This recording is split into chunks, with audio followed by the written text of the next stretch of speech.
तथा राज्य समन्वयक महाराष्ट्र राज्य आम्ही मागील 15 दिवसापासून इथे आमच्या चतुर्श्रेणीची मागणी जी आहे ती रेटून धरलेली आहे व हे आमचं उपोषण जे आहे ते बेमुदत आहे। ज्यावेळेस कामाची बारी येते त्यावेळेस शासन आम्हाला शासकीय कर्मचारी आहे असे संबोधित करतो। सर्व याच्यामध्ये आमचं सेवा पुस्तक आहे साहेब, आमच्याकडे सेवा पुस्तक आहे, शासकीय कर्मचारी सेवा पुस्तक असतं। परंतु ज्यावेळेस आम्ही आमचा अधिकार हक्क मागतो, आमचे कोतवाल ज्यावेळेस रिटायर होतात साहेब त्यावेळेस आम्हाला भीक मागायची वेळ येते, आम्हाला एकही रुपया आमच्या पदरामध्ये पडत नाही। त्यावेळेस जे रिटायर झाल्याच्या नंतर कोतवाल दारोदारी बसून भीक मागून राहिलेला आहे गावखेड्यामध्ये। ज्यावेळेस पडती परिस्थिती आहे, मुलं बाळ त्यांना पुसत नाही, त्यावेळेस आर्थिक आधार हवा असतो, परंतु शासन आम्हाला फक्त वापरून घेतात जीवनभर।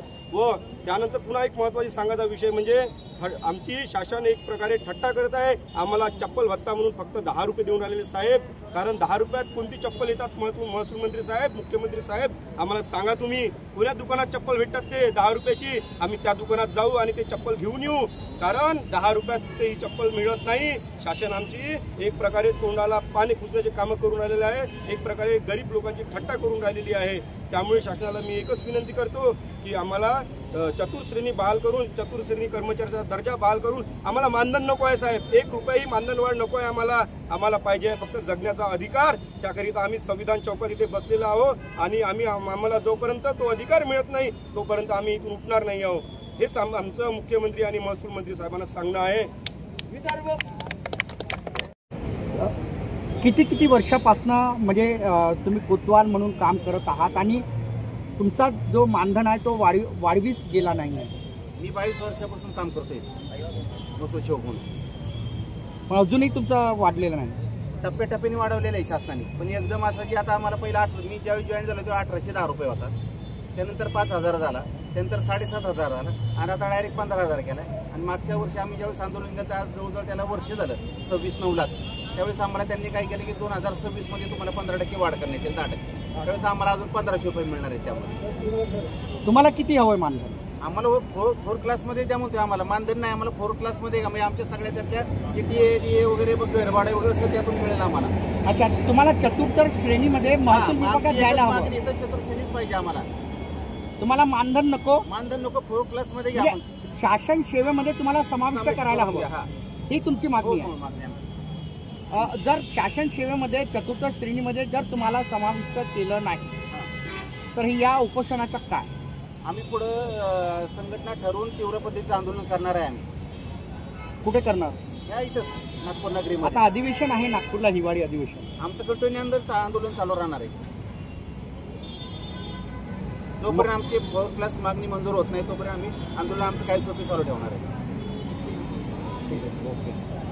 विदर्भ महसूल संघटनेच्या गेल्या 15 दिवसापासून संविधान चौकामध्ये उपोषण सुरू आहे, काय सांगाल तुम्ही? तुमचा परिचय द्या।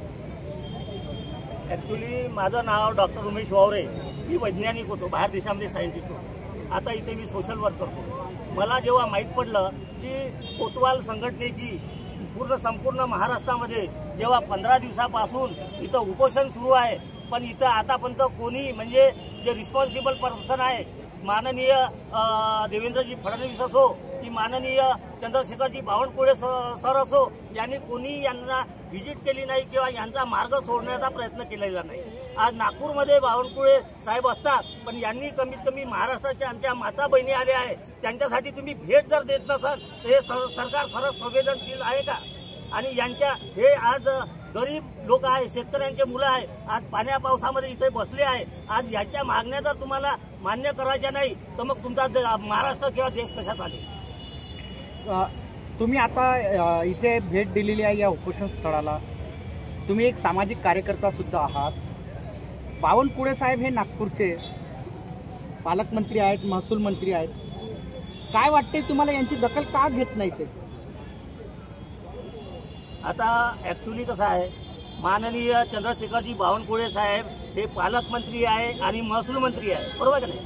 हे सगळ्या महाराष्ट्राचे आहे, पण त्यांनी आतापर्यंत दखल घ्यायला पाहिजे नव्हती। पण त्यांना कसं वाटते की ही संघटना कमजोर आहे किंवा त्यांच्या मागे तेवढं पाठबळ नाही आहे, त्याच्यामुळे ते निग्लेक्ट करत आहे।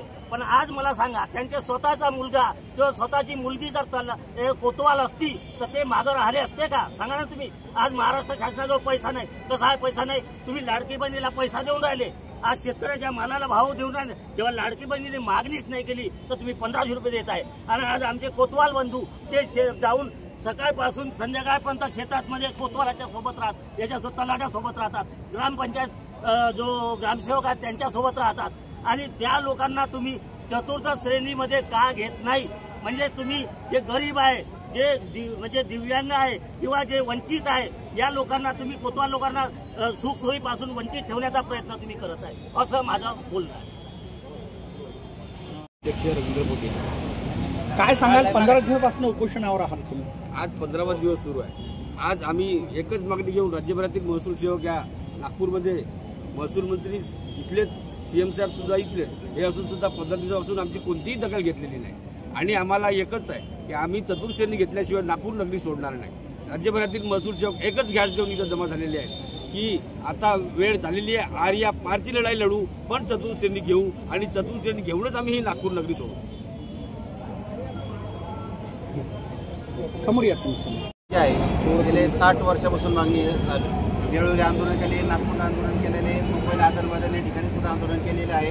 पण आमचं आंदोलन जे होणार होतं यापूर्वीचं आंदोलन 15 दिवसाचं, हे राज्याचे महसूल मंत्री बावनकुळे साहेब यांच्या निवासस्थानी होणार होतं. पण काही तांत्रिक अडचणीमुळे त्यांनी आम्हाला परमिशन न दिल्यामुळं आम्ही इथं संविधान सभागृहात बस आहे. गेले 15 दिवसापासून आम्हाला कुठल्याही शासनाचा माणूस आमच्या भेटीला आल्या नाही. इथं आमच्या भगिनी लहान मुलांना घेऊन सुद्धा उभे आहेत.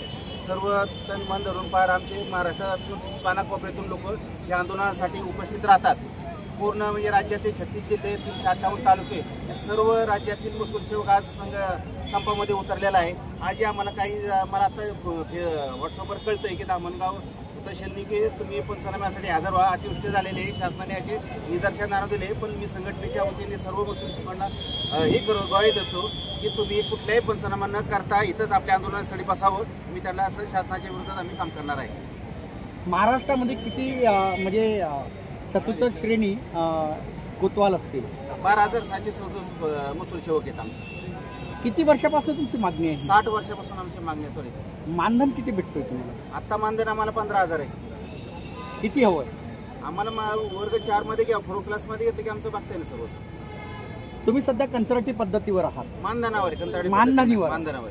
तर काय बॉन्ड वगैरे असते का गव्हर्नमेंटच्या जवळ? मानधनावर. पोलीस पाटील आणि महसूल सेवक हा मानधनावर केलेले आहेत. हो, मानधनावर असतंय. पण काय म्हणजे काय तुम्ही सांगाल?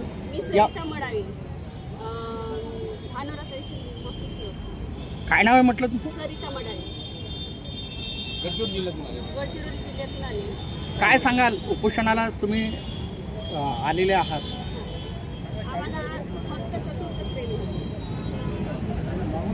आमच्या 15,000 मध्ये काही भागत नाही. आम्हाला पेट्रोलचा खर्च निघत नाही.